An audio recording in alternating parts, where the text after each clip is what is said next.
Alors lundi, le marché paniquait. Mardi, il a acheté comme si l'IA allait sauver l'humanité.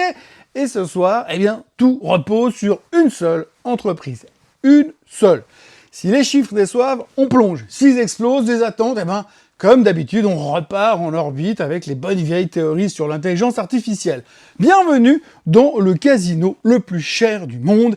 Et je suis hyper énervé. Je suis debout depuis 3h30 ce matin et je me suis fait Market Watch, le Barron's, le Wall Street en long et en large. J'ai décortiqué Zone Bourse, Business Insider, le FT, Investing.com, Bloomberg et CNBC. Et malgré tout ça, je n'arrive pas à comprendre ce qui se passe dans la tête du monde merveilleux de la finance, dans la boîte crânienne des investisseurs. Enfin, si cette espèce existe encore et qu'elle n'a pas été déjà remplacée par un algorithme foireux capable de changer d'avis plus vite que Trump ne change d'avis sur les pourcentages sur ses tarifs douaniers. On va essayer de résumer le délire du moment, simplement, sans trop se prendre la tête. D'abord, on a eu la panique de lundi, tout ça parce qu'un blogueur est passé en mode SF au sujet de l'IA.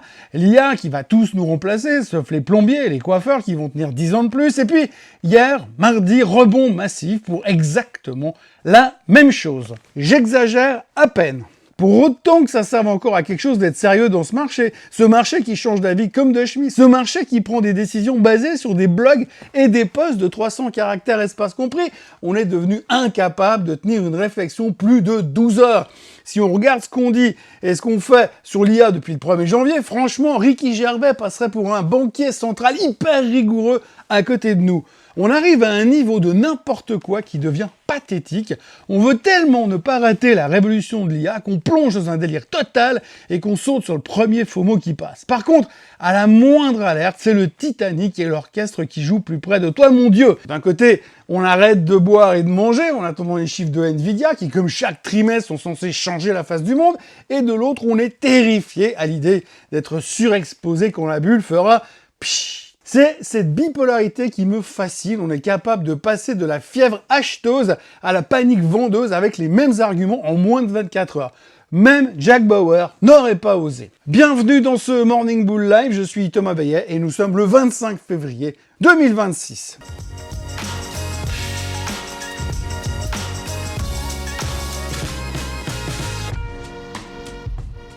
Cette émission vous est présentée par Swissquote. Alors avant toute chose, ce que vous allez entendre et voir dans cette vidéo n'est pas un conseil financier, c'est mon avis, mon analyse et parfois mon humeur du jour. Par contre, si vous voulez comprendre la bourse, là, vous êtes au bon endroit. Hier soir, Wall Street a donc fait ce qu'il sait faire de mieux, oublier ses angoisses existentielles pour se concentrer sur la même chose, mais dans l'autre sens. On a eu une harmonie magnifique, le Nasdaq reprend 1%, le S&P et le Dow grimpent de 0,8%, même le Russell 2000 s'est pointé à la fête. Tout était vert, sauf la santé et l'énergie qui sont un peu restés sur le carreau. Et pendant ce temps-là, la France et la Suisse battent des records historiques. Le SMI a même tapé les 14 000.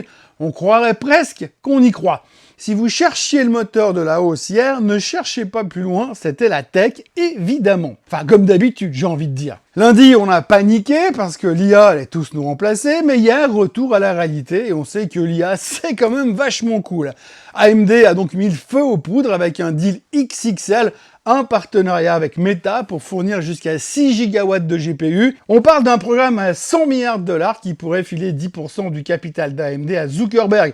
Traduction boursière, AMD prend 8% et tout le secteur des méga caps respire enfin après s'être fait défoncer par la peur du grand remplacement. Mais je dois dire que le plus fascinant, c'est le changement de ton. Hier matin, l'IA allait tuer les logiciels et les avocats, et hier soir, miracle! Après la multiplication des pains et après avoir transformé l'eau en vin sans alcool et sans calories, Anthropic explique que finalement, les partenariats, c'est mieux que la confrontation. Résultat, des boîtes comme Thomson Reuters prennent 11%.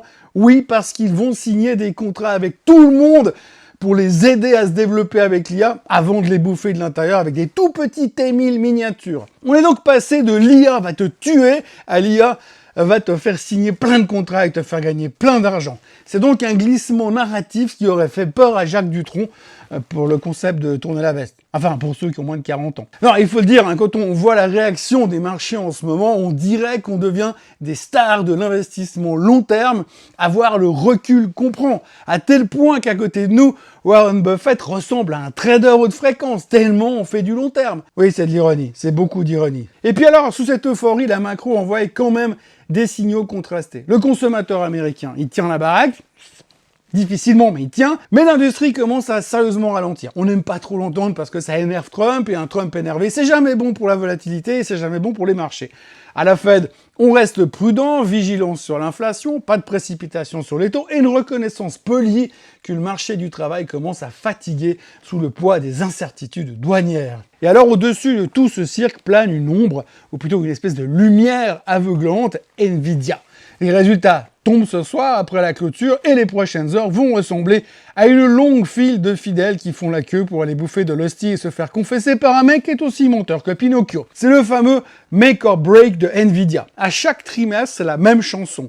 On a l'impression que l'économie mondiale entière tient sur les épaules d'une seule boîte de processeurs. Vu la concentration délirante de la performance sur quelques géants, la réalité c'est que chaque chiffre va compter double.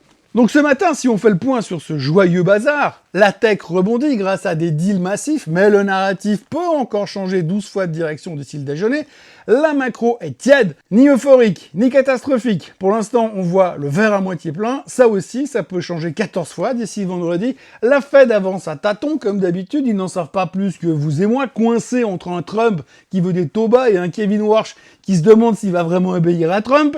Le marché est optimiste, mais honnêtement, ça peut tourner en fonction de la météo dans la prochaine demi-heure. La question n'est pas de savoir si hier c'était solide, ça l'était. La question c'est de savoir si c'est le début d'une nouvelle accélération, d'un nouveau bull market qui va enfin péter les 7000, ou alors c'est juste une nouvelle respiration avant le prochain test de réalité. Et ce test, eh bien oui, il s'appelle Nvidia. D'ailleurs, pour fêter ça, demain matin, il n'y aura pas de Morning Bull Live et je vous le ferai ce soir à minuit pour débriefer Nvidia. Donc rendez-vous tard ce soir, vers minuit, sur cette même chaîne Swissquote en français.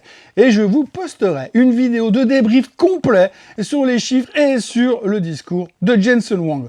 On verra si j'ai eu raison de me coucher tard et d'éviter de me lever tôt. Et puis, cette nuit, il y avait le discours sur l'état de l'Union. Alors, si on enlève les médailles, les vétérans centenaires, les standing ovations comme au Super Bowl, qu'est-ce qui reste du Trump de 2026 ? Un meeting électoral de 1h48 en prime time. L'économie rugit, l'inflation s'effondre. Bref, si tu te sens pauvre, c'est que tu regardes trop CNN et Trump, qui a fait beaucoup de Trump. Côté annonce, beaucoup de recyclage. Le vrai muscle, c'est l'international, des droits de douane à profusion qui pourraient remplacer l'impôt sur le revenu, en tout cas sur le papier, et des menaces sur l'Iran, un peu comme d'habitude. Pour les marchés, c'était un non-event, on sait que les tarifs douaniers sont l'inconnu, et que le discours n'a rien, mais alors rien changé du tout à l'équation. Maintenant, passons donc aux choses sérieuses. Nvidia. Puisqu'on va parler que de ça aujourd'hui, autant y aller. Mais attention, parce que ce soir, c'est peut-être juste un échauffement avant le vrai match de la conférence GTC de Nvidia qui est prévu en mars. Le marché a déjà digéré les promesses de Blackwell et Rubin. Ce que les investisseurs demandent aujourd'hui, c'est de savoir est-ce que les marges vont tenir face à l'explosion des coûts de la mémoire, et surtout, est-ce que Nvidia peut rester le roi alors que Google ou Amazon sont en train de fabriquer leurs propres puces sur mesure. Pour ceux qui veulent des chiffres, voici le menu de ce que le marché va devoir digérer après la clôture ce soir. Donc c'est 66 milliards de chiffre d'affaires attendus, c'est plus 65% sur un an, 1,54$ de bénéfices par action, encore une croissance à 2 chiffres sur un an, mais surtout, la guidance. Le marché veut voir 72 ou 74 milliards pour le prochain trimestre. En clair, le data center va encore peser 60 milliards à lui tout seul. C'est une dépendance totale à l'IA, on est bien d'accord. Les chiffres seront solides, mais le vrai catalyseur, ce sera probablement ce que Jensen Huang garde dans sa manche pour le mois de mars lors du GPU Technology Conference. Voilà, c'est les quelques chiffres qu'on va regarder sur Nvidia ce soir et je vous en parlerai plus en détail vers minuit. Si vous voulez vraiment être complet, eh ben, il y aura le PIB allemand et le CPI européen. Mais entre ça et Nvidia, je prends clairement Nvidia. Donc, rendez-vous ce soir autour de minuit. D'ici là, on s'abonne, on like, on active la cloche et on partage et on commente. Passez une excellente journée. Et puis alors, à tout à l'heure. Ce contenu est informatif et éducatif destiné aux personnes connaissant les marchés financiers. Il ne constitue pas un conseil en investissement, juridique ou fiscal. Le trading et l'investissement comportent des risques, notamment la perte de capital. Les CFD et actifs numériques sont volatiles et ne conviennent pas à tous. Swissquote décline toute responsabilité quant à l'exactitude du contenu ou aux pertes liées à son usage. Produits et services disponibles selon la législation en vigueur.